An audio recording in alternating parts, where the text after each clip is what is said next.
Paz seja convosco, eu sou a pastora Vânia e hoje nós estamos no dia 152 da nossa jornada de leitura da Palavra de Deus.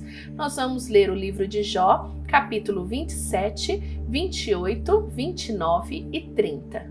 Jó continuou em sua fala e disse: Juro por Deus, pelo Todo-Poderoso, que não quer me fazer justiça e que enche de amargura o meu coração.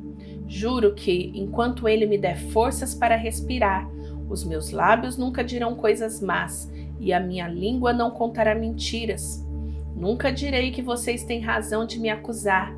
Enquanto viver, insistirei na minha inocência. Fico firme e não desisto de dizer que estou certo, pois a minha consciência nunca me acusou. Que todos os que são contra mim, os que são meus inimigos, sejam castigados como os maus, como os perversos. Que esperança terão os ateus quando Deus lhes tirar a vida? Quando estiverem em dificuldades, Ele não ouvirá os seus gritos, pois Deus não é a alegria deles, e eles nunca fizeram orações ao Todo-Poderoso. Vou ensinar a vocês como é o grande poder de Deus. Vou explicar os planos do Todo-Poderoso. Não é preciso, pois vocês todos já viram isso. Então por que é que ficam aí dizendo bobagens? Vou dizer como Deus, o Todo-Poderoso, castiga os homens maus e violentos. As suas crianças passarão fome, e os seus filhos, mesmo os que sejam muitos, morrerão na guerra. Os que ficarem vivos morrerão de doença, e as suas viúvas não chorarão por eles. O perverso pode ajuntar prata aos montes, pode ter muita roupa, muita mesmo, mas algum dia uma pessoa direita usará essas roupas, e um homem honesto ficará com a prata. A casa que um homem mau constrói dura tão pouco como uma teia de aranha, ou como uma cabana de um vigia numa plantação. O homem mau vai rico para a cama, mas é pela última vez, pois quando acorda, a sua riqueza já se foi. O terror o arrasará como se fosse uma enchente, e de noite a tempestade o jogará longe. O vento violento do leste o arrancará da sua casa, soprando contra ele sem piedade, enquanto ele faz tudo para escapar.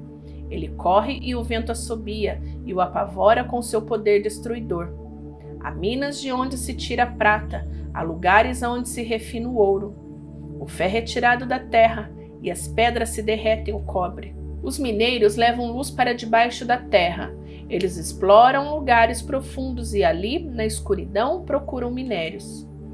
Longe das cidades, em lugares por onde ninguém passa, eles abrem os poços das minas e trabalham na solidão, pendurados e balançando de um lado para o outro. Por cima deles, a terra produz trigo. Por baixo está toda rasgada e esmigalhada. As suas pedras contêm safiras e no seu pó se encontra ouro. As águias não veem o caminho que desce para as minas e os falcões também não o conhecem. Os leões e os outros animais ferozes nunca descem por esse caminho. Os homens cavam as rochas mais duras e cortam as montanhas até o chão. Eles furam túneis nas pedras, com olhos abertos para tudo o que é preciso. Eles cavam até chegar às nascentes dos rios e trazem para a luz o que estava escondido. Mas onde pode ser achada a sabedoria? Em que lugar está a inteligência? Os seres humanos não conhecem o valor da sabedoria e não a encontram neste mundo. O oceano afirma, aqui não está, e o mar diz, aqui também não. Ela não pode ser comparada com o ouro, nem trocada por prata. Não se compra a sabedoria com o ouro mais puro, nem com pedras preciosas, nem com a ágata ou a safira. Ela vale mais do que o ouro ou o vidro. Não se pode trocá-la por joias de ouro puro. Do coral e do cristal nem se fala, a sabedoria é mais valiosa do que as pérolas. O topázio da Etiópia não se compara com ela, e ela não pode ser comparada com o ouro mais puro. De onde vem então a sabedoria? Em que lugar está a inteligência? Nenhum ser vivo pode vê-la, nem mesmo as aves que voam no céu. Até a destruição e a morte dizem, nós apenas ouvimos falar dela. Só Deus conhece o caminho, só Ele sabe onde está a sabedoria, porque a sua vista alcança os lugares mais distantes do mundo. Ele vê tudo o que acontece aqui na terra. Quando Deus regulou as forças dos ventos e marcou o tamanho do mar, quando decidiu aonde a chuva devia cair e por onde a tempestade devia passar, Foi então que ele viu a sabedoria e a examinou e a aprovou. E ele disse aos seres humanos: para ser sábio é preciso temer o Senhor, para ter compreensão é necessário afastar-se do mal. Jó continuou a sua fala e disse: ah, se eu pudesse voltar meses atrás, para os dias em que Deus me protegia. Naquele tempo Deus iluminava o meu caminho, e com a sua luz eu podia andar na escuridão. Naqueles dias eu estava bem de vida, e a amizade de Deus era a proteção do meu lar. O Todo-Poderoso estava comigo, e os meus filhos viviam ao meu redor. Em casa sempre havia leite à vontade e também azeite, tirado das oliveiras plantadas entre as pedras. Quando eu saía para a reunião do tribunal e me assentava entre os juízes, os moços me viam e abriam passagem, e os idosos se punham de pé. As pessoas mais importantes paravam de falar e ficavam em silêncio. As autoridades se calavam, não dizia mais nada. Quem me ouvia falar me dava parabéns. Os que me viam falavam bem de mim, pois eu ajudava os pobres que pediam ajuda e cuidava dos órfãos que não tinham quem os protegesse. Pessoas que estavam na miséria me abençoavam, e as viúvas se alegravam com meu auxílio. A minha justiça e a minha honestidade faziam parte de mim. Eram como a roupa que eu uso todos os dias. Eu era os olhos para os cegos e pés para os aleijados. Era o pai dos pobres e defensor dos direitos dos estrangeiros. Eu acabava com o poder dos exploradores e livrava das suas garras as vítimas. Eu pensava assim: vou viver uma vida longa e morrer em casa com todo o conforto. Serei como uma árvore de raízes que chegam até a água, uma árvore que todas as noites é molhada pelo orvalho. Todos só falarão bem de mim, e eu serei sempre vigoroso e forte.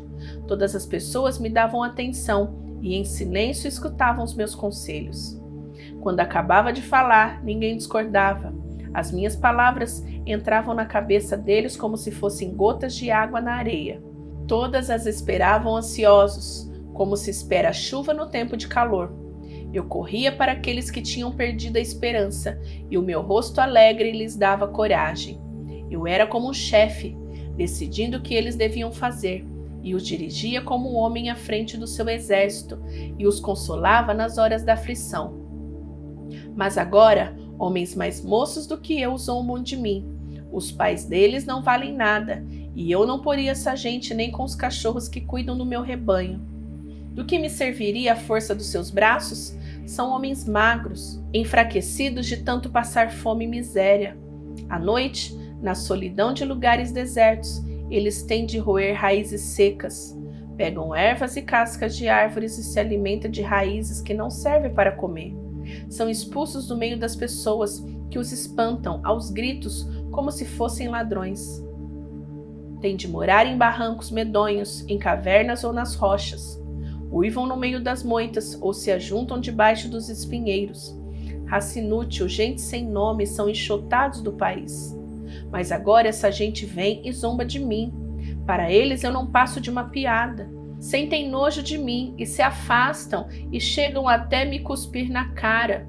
Deus me enfraqueceu e me humilhou, e por isso, furiosos, eles se viram contra mim. Essa raça de gente ruim me ataca, me faz correr e procura acabar comigo. Eles não deixam que eu fuja, procuram me destruir e ninguém os faz parar. Entram por uma brecha da muralha e no meio das ruínas se jogam contra mim. Eu fico apavorado. A minha honra foi como que varrida para longe pelo vento. A minha prosperidade passou como se fosse uma nuvem. Agora já não tenho vontade de viver. O desespero tomou conta de mim. De noite os ossos me doem muito. A dor que me atormenta não para. Deus me agarrou pela garganta com tanta violência que desarrumou a minha roupa. Ele me atirou na lama. Eu não valho mais do que o pó ou a cinza. Ó Deus, eu clamo pedindo a tua ajuda e não me respondes. Eu oro a ti e não te importas comigo. Tu me tratas com crueldade e me persegues com todo o teu poder. Fazes com que o vento me carregue e numa tempestade violenta me jogas de um lado para o outro.